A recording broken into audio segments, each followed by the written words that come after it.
Lakas ng ano oh. Lakas bumuhos ng ano oh.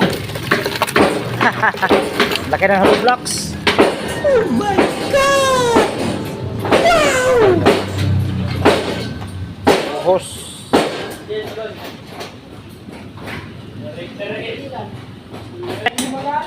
Kasya. Ha? Kulang yung halo natin. Hindi naman kailangan punuin natin, di ba? Bakal lang. Bawa ko ng bakal. Okay, parang may kapit yung kasunod.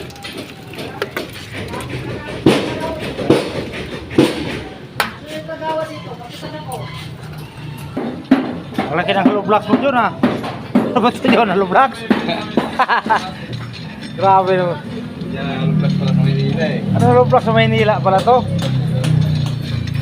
Pero ayos na siya, no? Wala na siyang palitada.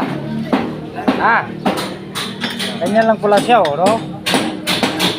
Pagkatapos yung kabit, diretso ko na lang pintura. No? Ito na lang. Oh, ang ganda, no?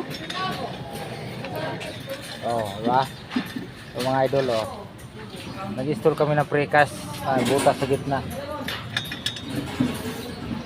Yan na lang yung mga idol, walang buhos, ay walang balitada. Buhusan na lang yung butas.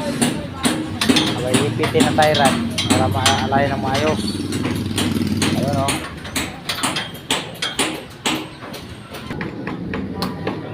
Ayos na. Bukas dagdagan naman ulit yan. Dagdagan ulit bukas.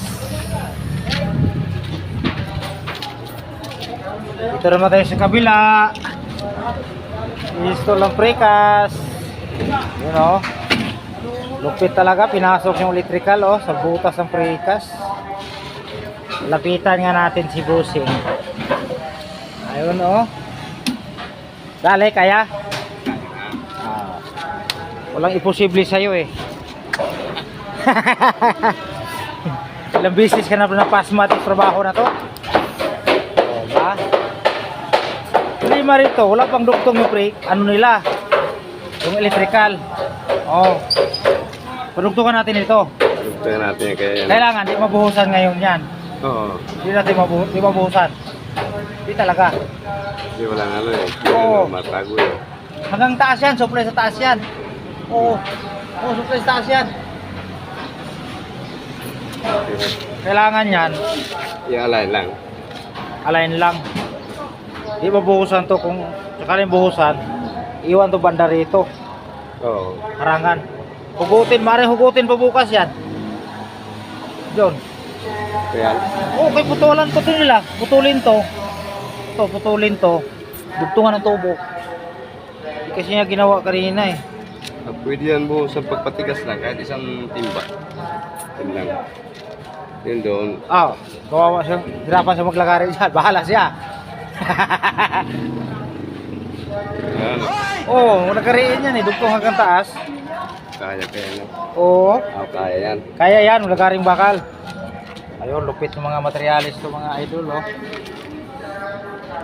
Electrical. Pasok na pasok sa butas ng precast.